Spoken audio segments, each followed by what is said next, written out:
Il y a des destins qui se forgent dans le feu, la sueur, et la douleur. Tony Zal, de son vrai nom Tony Florian Zaleski, est l'un de ces hommes rares, sculptés par la rudesse de la vie et la grandeur du courage. Né le 29 mai 1913, à Gary, Indiana, dans une famille d'immigrés polonais, il a grandi dans l'ombre des aciéries. Avant de briller sous les projecteurs du monde entier. Surnommé The Man of Steel, non seulement pour sa ville natale, mais aussi pour son endurance, sa force mentale, et sa volonté d'acier, Tony Zal restera à jamais dans l'histoire comme l'un des boxeurs les plus valeureux que le monde ait connu. Les débuts, un enfant de l'acier Gary, Indiana, à 9 ans. Le jeune Tony ne grandit pas dans la soie. C'est au milieu du vacarme des forges et de la dureté du quotidien qu'il apprend les premières leçons de la vie, se battre, persévérer, ne jamais plier. Très tôt, il découvre la boxe. Il s'entraîne avec acharnement, dans les modestes salles du coin. Son style? Une boxe dure, méthodique, basée sur la puissance du corps à corps, forgée à la sueur du front. En amateur, il remporte 87 victoires sur 95 combats, avant de passer professionnel en 1934.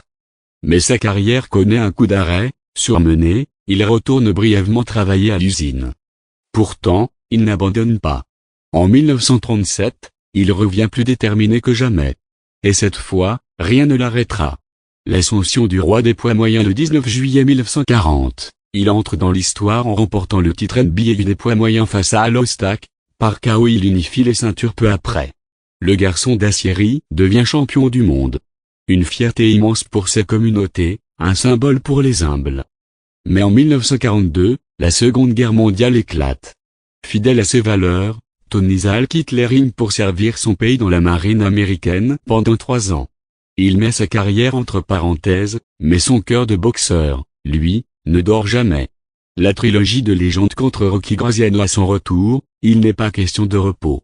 En 1946, il entame ce qui deviendra l'une des rivalités les plus épiques de l'histoire de la boxe, la trilogie contre Rocky Graziano. 1. Premier combat dans un combat titanesque, Zal, touché, dominé, renverse Graziano au 6 rounds. C'est un chef-d'œuvre de bravoure et de résilience. Le combat est élu combat de l'année. 2. Deuxième combat, Graziano prend sa revanche, mettant KO Zal au 6 rounds dans une guerre totale. Encore une fois, le duel est couronné combat de l'année. 3. Troisième combat, cette fois, Zal entre sur le ring avec une rage contenue. Il ne laisse aucune chance. Graziano est KO au 3 rounds. Tony Zal reprend sa ceinture et entre définitivement dans la légende. L'ultime affrontement contre Marcel Cerdan quelques mois plus tard, Zal affronte le Français Marcel Cerdan. C'est un combat intense, brutal, plein de respect mutuel. Mais Zal, affaibli par les années, s'incline 11 rounds. Il quitte le ring avec dignité et honneur. Tony Zal se retire, laissant derrière lui un bilan exceptionnel, 67 victoires, 18 défaites et 2 nuls. L'homme derrière le boxeur après la boxe, Zal n'oublie pas d'où il vient. Il consacre sa vie à entraîner les jeunes, à transmettre ses valeurs à travers la Catholic Youth Organisation de Chicago. Il lutte aussi contre ses propres démons, un divorce, des difficultés financières, la maladie. Mais jusqu'au bout, il garde le sourire, la foi, la gentillesse. Il y reste ce qu'il a toujours été, un homme droit, loyal, solide comme l'acier. Il s'éteint paisiblement le 20 mars 1997, à l'âge de 83 ans, atteint de Parkinson et d'Alzheimer. Mais son nom, lui, est immortel. Conclusion, l'éternel homme d'acier Tony Zal, c'est plus qu'un champion du monde.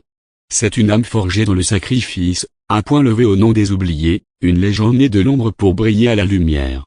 Il a prouvé qu'on peut venir de rien, traverser l'enfer, et devenir un héros. Il nous laisse un héritage précieux, celui de ne jamais abandonner, même quand tout semble perdu. Alors, la prochaine fois que vous doutez de vous, pensez à Tony Zal. Le garçon de Gary qui, un jour, a mis le monde à ses pieds. Avec un gant, du courage, et un cœur en acier.